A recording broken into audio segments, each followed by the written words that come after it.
Operation unthinkable, इसके बारे में मैं कई महीनों से सुनता आ रहा था।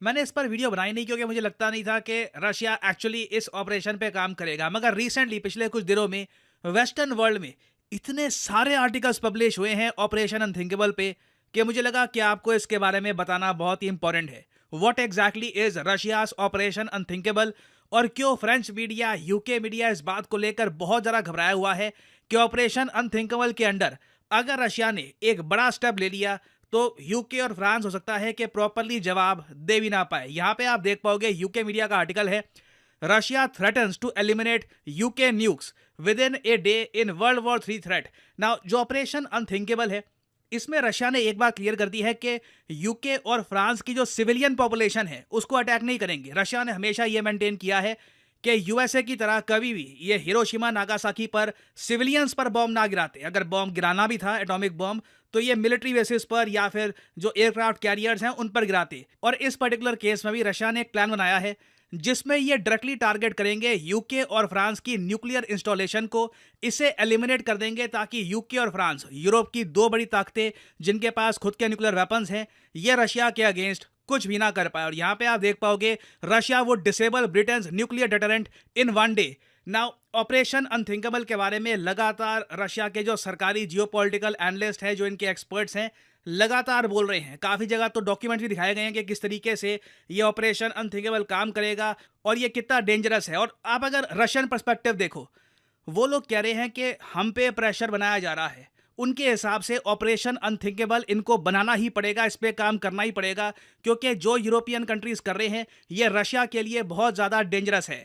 अब यहाँ पे आप पूछोगे कि फ्रांस और जर्मनी ऐसा क्या कर रहे हैं कि रशिया को operation unthinkable, by the way नाम भी कितना इंटरेस्टिंग है ना, अनथिंकेबल, जिसके बारे में कोई सोच नहीं सकता कि ऐसा भी एक टाइम आएगा, ऐसा भी एक प्लान होगा। तो ऑपरेशन अनथिंकेबल पे जो रशिया काम कर रहा है, इसका मेन रीज़न ये है कि फ्रांस ने अब ये बात काफ़ी हद तक कंफर्म कर दी है कि इनके सोल्जर्स बहुत ही जल्द आपको दिखेंगे यूक्रेन में। ये मैं आपको बता दूं, एक डिसाइसिव मूवमेंट है रशिया यूक्रेन वॉर की, जहां पर फ्रांस और कई और यूरोपियन कंट्रीज हिंट दे रहे हैं कि बहुत ही जल्द इनके सोल्जर्स यूक्रेन पहुंच जाएंगे। नाउ इसके बारे में मुझे याद है मैंने कई महीनों पहले ये वीडियो करी थी अपलोड स्टडी आईक्यू पे कि French troops to fight Russian army in Ukraine. उस टाइम मुझे याद है कि कुछ लोगों ने डाउट किया था कि क्या ये जेन्युइनली होगा, क्या ये जेन्युइनली पॉसिबल है। वेल, अब ये बात कंफर्म हो चुकी है।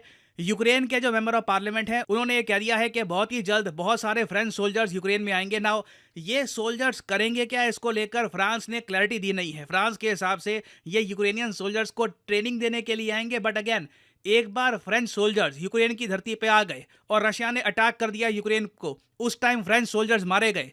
आप इमेजिन कर सकते हैं फ्रांस का क्या रिस्पॉन्स रहने वाला है। और इतना ही नहीं, रिसेंटली फ्रांस, रशिया, जर्मनी और यूएसए ने यूक्रेन को यह भी इजाजत दे दी है ओपनली कि जो भी हमने आपको हथियार दिए हैं ना, इन्हें अब रशिया को डायरेक्टली टारगेट करने के लिए इस्तेमाल करना स्टार्ट कर दो, रशिया को घुस के मारो। यहां पे आप देख पाएंगे बीबीसी का article, anger in Moscow after Ukraine allowed to hit Russia with western weapons. ये जो वेस्टर्न वेपन्स है इसमें जर्मन, फ्रेंच, अमेरिकन, कई और वेपन्स हैं जिनकी वजह से मैं आपको बता दूं रशिया को हैवी लॉस हो सकता है इन द फ्यूचर, क्योंकि यूक्रेन के पास आज के समय इतने लॉन्ग रेंज वेपन्स आ चुके हैं कि ये कई रशियन शहरों को, रशियन सिविलियंस को टारगेट कर सकते हैं।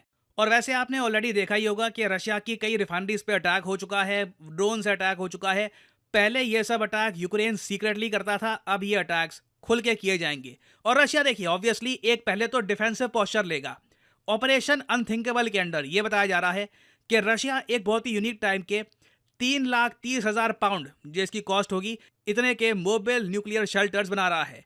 ये ऐसे न्यूक्लियर शेल्टर्स होंगे जिनको आप मूव भी कर सकते हैं। उसके अलावा इनके कई शहरों में ये स्टेशनरी न्यूक्लियर शेल्टर भी बना रहे हैं जो ऑब्वियसली हिलेंगे नहीं, जहां पर सिविलियन छुप सकते हैं कल को अगर अटैक होता है तो। नाउ ये तो हो गया डिफेंसिव एस्पेक्ट ऑपरेशन अनथिंकेबल का। जो अग्रेसिव पार्ट है ऑपरेशन अनथिंकेबल का, उस पर ये लोग देखिए खुल के कहते हैं कि दुनिया में नॉन न्यूक्लियर वेपन्स वाली कंट्री है। ऑब्वियसली आपको पता होगा जो P5 कंट्रीज हैं, परमानेंट सिक्योरिटी काउंसिल की कंट्रीज हैं, ये है ही। उसके अलावा इजराइल है, इंडिया है, पाकिस्तान है और नॉर्थ कोरिया माना जाता है कि उनके पास भी न्यूक्लियर मिसाइल्स आ चुके हैं। हालांकि ईरान को लेकर अभी भी क्लैरिटी है नहीं कि क्या 10वां कंट्री आ चुका है, नहीं आ चुका, बट हम मान के चलते हैं कि 9 देश है जिनके पास न्यूक्लियर वेपन्स हैं।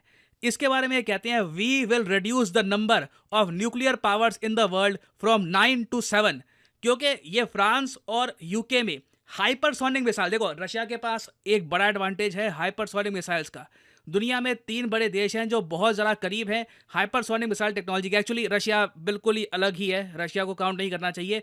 यूएसए और चाइना हाइपरसोनिक मिसाइल टेक्नोलॉजी को डेवलप कर रहे हैं। रशिया ऑलरेडी हाइपरसोनिक मिसाइल्स को यूज़ कर चुका है यूक्रेन वॉर में, तो इनको अब एक्सपीरियंस है कि हाइपरसोनिक मिसाइल कैसे काम करते हैं, प्रिसिशन से कैसे हिट करना है, दुश्मन के जो मिसाइल डिफेंस सिस्टम है कैसे इन सबको पार करके सीधा जो उनकी न्यूक्लियर वेपन्स की फैसिलिटी है उसे कैसे डिस्ट्रॉय करना है। तो रशिया ये मानता है कि इनकी इंटेलिजेंस इतनी ज़्यादा स्ट्रांग है कि इनको अच्छे से पता है कि न्यूक्लियर साइलो यूके फ्रांस में कहाँ पे है, ये लोग अपने न्यूक्लियर वेपन्स कहाँ पे छुपा के बैठे हैं। हालांकि आप मुझसे पूछें, अजीब सा एक तर्क है क्योंकि फ्रांस और यूके के पास न्यूक्लियर वेपन्स वाली सबमरीन भी हो सकती है। वो सबमरीन किसी भी ओशन में कहीं पे घूम रही है, वो कल को अटैक कर सकती है रशिया को। तो ये लोग मान के चल रहे हैं कि ऑब्वियसली सबमरीन में न्यूक्लियर वेपन्स ये लोग नहीं रख के घूम रहे होंगे, which is a big risk. But ground पे ये कह रहे हैं कि सारे जो भी न्यूक्लियर इंस्टॉलेशंस हैं, न्यूक्लियर वेपन्स की फैसिलिटी है फ्रांस और यूके की, ये डिस्ट्रॉय कर देंगे ताकि उसके बाद जो रशियन आर्मी अटैक करेगी, बड़ा अटैक करेगी यूरोप पर, उसके रिस्पांस में रशिया पे न्यूक्लियर वेपन से हमला तो नहीं हो पाएगा। और आगे देखिए, ऑपरेशन अनथिंकेबल के अंदर यही बताया गया है कि एक बार जब ये सक्सेसफुली ऑपरेशन अनथिंकेबल इंप्लीमेंट कर देंगे, यूके फ्रांस को बिल्कुल न्यूक्लियर वेपन से दूर कर देंगे, we immediately issue an ultimatum to USA. उसके बाद शर्त रखेंगे यूएसए और नेटो और बाकी यूरोपियन यूनियन के सामने कि 24 घंटे हैं, सारी फाइनेंशियल सपोर्ट कीव को रोक दो। और अगर ये लोग इनकी शर्तों को नहीं मानते तो इवेंचुअली यूएस और रशिया डायरेक्टली एक दूसरे पर न्यूक्लियर वेपन्स यूज कर रहे होंगे। बट अगेन रशिया का मानना यह है कि सिंस ये सिविलियन पॉपुलेशन को अटैक नहीं करेंगे ना, यूएसए भी न्यूक्लियर वेपन्स यूज करने का रिस्क नहीं उठाने वाला। और अगर यहाँ पे आपका क्वेश्चन ये है तो क्या ये सब रशिया बहुत ही जल्द करेगा? वेल, जहाँ तक मैं देख पा रहा हूँ, जब तक मॉस्को सेंट पीटर्सबर्ग पे हैवी बॉम्बिंग नहीं होती, रशिया ये सब नहीं करने वाला। बाकी जिस तरीके से छूट दे रखी है फ्रांस जर्मनी ने यूक्रेन को, पॉसिबिलिटी है कि बहुत ही जल्द रशियन सिटी पर बॉम्बिंग करने का प्रयास किया जाए ना। रशिया के पास ऑब्वियसली S-300, 400, 500 भी है, तो ये लोग कोशिश करेंगे इन अटैक्स को इंटरसेप्ट करने की। तो देखना होगा इवेंचुअली यहाँ पर होता क्या है। बट यूरोप आज के समय एक बहुत ज्यादा डेंजरस रास्ते की तरफ आगे बढ़ रहा है और यहाँ पे एक बड़ी स्मॉल स्केल वॉर हो सकती है और रशिया एक बड़ा स्टेप उठा सकता है। क्योंकि इन दी एंड देखिए, जब रशिया पे अच्छे से बॉम्बिंग ये करनी स्टार्ट कर देंगे तो उसके बाद रशियंस के पास इतनी ऑप्शंस बचेगी नहीं ना। फाइनली यहाँ पे आपसे पूछना चाहूंगा मैं एक क्वेश्चन, जिसका आंसर आप सब लोग करोगे कमेंट सेक्शन में। क्वेश्चन ये है कि हाल ही में इंडियन आर्म रेसलर्स ने कितने मेडल जीते हैं एशियन चैंपियनशिप में? जी हाँ, रिसेंटली आर्म रेसलिंग की एक चैंपियनशिप हुई है उज्बेकिस्तान में और इस पर बहुत आर्टिकल पब्लिश हुए हैं कि इंडियन आर्म रेसलर्स ने बहुत सारे मेडल जीते हैं।